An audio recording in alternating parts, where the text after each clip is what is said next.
नफैलियोस् भनेर। हिजो हामीले लगानीकर्तासँग डिस्कसन गर्दाखेरि उनीहरूले के भन्छन् भन्दाखेरि कि बजारमा किन भयो त यस्तो भनेर उनीहरूको सबै कुराहरू हजुरहरूले भने जस्तै सुधारका कुराहरू गरे। लास्टमा ल तिमीहरूको लगानी डिसिजन हो नि किन नगर्दैनौ भन्दाखेरि उनीहरूले आएर कता फर्कियो भन्दाखेरि यो सम्पत्ति छानबिन भन्ने जुन भइरहेछ नि सरकारले हिपोक्रेट गरिरहेको छ नि, अनि त्यसले गर्दाखेरि हामीहरूको उत्साह गएको हो भन्ने यस्ता चिजहरू हटाऊ भन्नुहुन्छ। हजुरहरूले भन्नुहुन्छ रेगुलेसन राम्रो ल्याऊ, सुरक्षा निरीक्षण गर, ब्रोकरहरूलाई पनि निरीक्षण। हामी त्यो लाइनमा छौँ। अहिले एएमएल सेफ्टीको कुरा छ, ग्रे लिस्टबाट माथि उठ्नुपर्ने कुरा छ। यसमा हामी एकदमै तयार भएर रेडी गरिरहेका छौँ, किनकि यो राज्यको प्राथमिक दायित्व हो। लगानीकर्ताहरूको सिम्पल माग हुन्छ कि तपाईँहरू यस्तो यो हिपोक्रेट नचलाइदिनुहोस् न, जम्मै लगानी त्यसैले आउँथ्यो पहिला, अहिले त्यसैले डराइरहेका छन् लगानीकर्ताहरू भन्नुहुन्छ। मनोबल उकास्नु पर्यो भन्नुहुन्छ। अब यस चिजलाई हामीले कसरी भन्यौँ भने मनोबल अरू चिजको उपचार छ, मनोबलको उपचार त मनको उपचार हो। यो मनोबल किन कमजोर? हामी यत्रा राम्रा नीतिहरू लिइरहेका छौँ, सरकार स्टेबल छ, सरकारले भन्नुभएको छ कि फ्रेस एकदमै तपाईँहरू राम्रा क्लिन लगानीकर्ताहरू आऊ बजारमा, मजाले प्ले गर, आफ्नो रुल अनुसारको कमाऊ, आफ्नो एक्सपेक्टेसन जेनेरेट गर। त्यही पनि तपाईँहरू किन आउनुहुन्न भन्दाखेरि मनोबल गिरेको छ भन्नुहुन्छ। र केही धितोपत्र सम्बन्धी अहिले जुन कारणहरूले गर्दाखेरि यो स्क्यान्डलहरू देखिए, यी चिजहरू त कसैलाई पनि न संसदको लागि, न देशको लागि, न हामी नागरिकको लागि राम्रा स्क्यान्डलहरू यस्तो चिज होइन। त्यसैले सरकारले सामान्य यो गरिँदै कार्यवाहीहरू गर्दाखेरि र भविष्यमा पनि गर्दाखेरि यस चिजले मनोबल गिर्नुपर्छ होइन, मनोबल उच्च हुनुपर्छ भनेर हामीले उहाँहरूलाई पनि सम्झायौँ र हामीहरूले भन्यौँ कि यस्ता चिजहरू पुँजी बजारसँग सम्बन्धित कुनै पनि तपाईँको स्क्यान्डल भएका अथवा निरीक्षण सुपरिवेक्षण गर्नुपर्ने कुराहरू छन् भने सरकारी निकायसँग हामी पनि समन्वय गर्छौँ भन्ने कुराहरूमा हामी राख्यौँ। बाँकी अब अर्को कुराहरू म यहाँहरूलाई के निवेदन गर्छु भने एउटा आइपिओको जुन कुराहरू अलिकति ऋण रूपमा उठेको छ, आइपिओको सम्बन्धमा एउटा प्री आइपिओको कुरा उठ्यो अघि कि यो अगाडि नै गर्छन्, अलिक चेलखेल गर्छन् कम्पनीहरूले, त्यसलाई हामीले तुरन्त हिजोको एउटा विज्ञप्तिमा भनिसकेका छौँ द्याट इज अवैध चिज हो, त्यस्तो चिजहरू हुनु हुँदैन र कहीँ पनि थाहा पाइयो भने हामी कारवाही गर्छौँ त्यस्ता चिजहरू। त्यो कुनै हाम्रो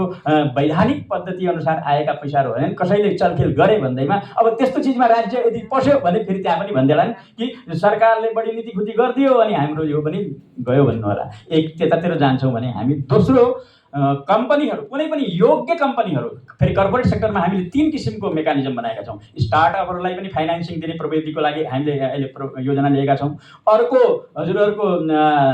स्मल एन्ड मिडियम टाइपका इन्डस्ट्रिजहरूलाई पनि क्यापिटल मार्केट एसेस, कुनै बजारमा आउने कुनै पनि कर्पोरेटले पुँजी बजारबाट फन्डिङ पाओस् भन्ने विषयमा हामीले अहिले पुरा योजनाहरू लिएका छौँ। त्यसमध्ये स्टार्टअपहरू पनि पर्छन्, त्यसमध्ये हजुरको एसएमईको प्लेटफर्महरू पनि दिन्छौँ र आइपिओमा जाने कम्पनी भनेका त्यस्ता कम्पनीहरू हुनुपर्छ जुन कम्पनी योग्य हुन्छन्। सामान्य लगानीकर्ताले तिनीहरूमा लगानी गर्ने भएको हुनाले तिनीहरूलाई अझ तपाईँको चाहिँ नि स्ट्यान्डर्डहरू राखेर तिनीहरूलाई पारदर्शी बनाएर तिनीहरूले ल्याउने प्राइसहरूमा पर्याप्त कम्पिटिसन गराएर योग्य लगानीकर्ताहरूलाई लिन दिएर, अझ हामीले त के पनि प्लान गरेका छौँ भने नागरिक लगानी कोष, कर्मचारी सञ्चय कोष जस्ता संस्थाहरू र अरू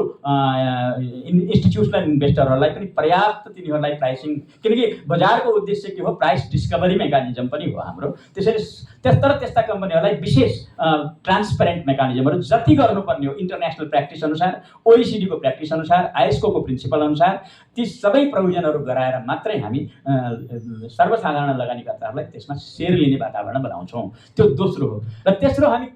उपकरणको पनि विविधीकरण गर्छौँ। अब हामी उपकरण एउटै सेयरको मात्रै, सेयरमुखी बजार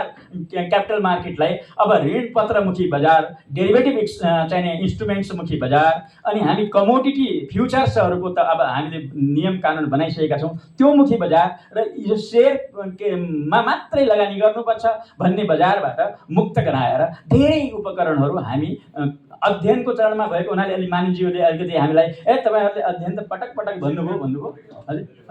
त्यो कुनै पनि चिज गर्दाखेरि अलिकति हाम्रो संस्थागत संरचना, अलिकति टेक्नोलोजी, अलिकति इन्स्टिट्युसनल प्रिपेयरनेस त हुनुपर्छ भन्ने उद्देश्यले हामी हजुर त्यसको लागि मानिसज्यूबाट आएको जुन सुझाव छ र सहयोगको वचनबद्धता छ त्यसलाई स्वीकार्दै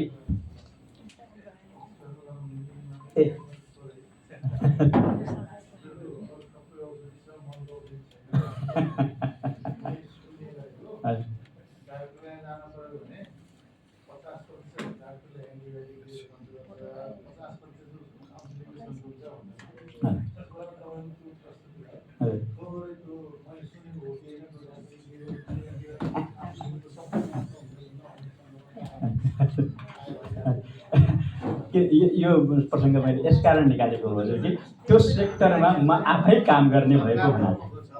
हाम्रो कार्यशैली परिवर्तन गर्दैछौँ हामी यसरी चाहिँ नीतिगत कुरामा पनि गर्दैछौँ तपाईँहरू ढुक्क भएर लगानी गर्ने वातावरण बन्दैछ भन्ने काउन्सिलको पाटो थ्योरिटिकल कुरा मात्रै व्याख्या गरेर त चाहिँ हामी एककालले सुने एककालले उडान त गरिरहेको छ नि त त्यो अब बुदागत रूपमा कङ्क्रिट ठोस एक्सन ओरिएन्टेड भएर हामी कसरी चाहिँ मार्केटलाई चाहिँ चलायमान गर्न सकिन्छ भन्ने त्यो एन्सर त्यो थ्योरिटिकल कुरा गर्नु पनि एक घन्टै भएको यो थ्योरिटिकल भन्दा पनि हजुरको मैले यहाँ राखेको एक्सन ओरिएन्टेड प्लानहरू नै हो एकदमै यसमा राखेको छु यी चिजहरू भन्ने समयबद्ध प्लानहरू सहित म दिन्छु। अहिले अब विचार हामी सोध्न मिल्छ होला सभापतिज्यूको अनुमति लिएर जस्तो अब तपाईँले उसको सर्ट सेलिङको कुरा हेर्नु सर्ट सेलिङ कति दिनमा आउँछ त्यो टुङ्गाइदिनुहोस् कि मार्जिन लेन्डिङको यो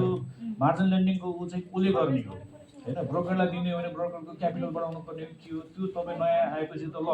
नेक्स्ट 15 डेजमा नेक्स्ट 30 वर्किङ डेजमा के हो यो गर्यो भने जनताले पनि इन्भेस्टरले पनि we are heading towards the right direction भन्ने हिसाबले जान्छ त्यो चाहिएको हो क्या हामीलाई चाहिँ त्यो के अरे जुन उहाँले भन्नुभयो तपाईँ हामीले बुझ्छौँ त त्यो पार्ट चाहिँ तपाईँले दिएको प्रेजेन्टेसन हामीले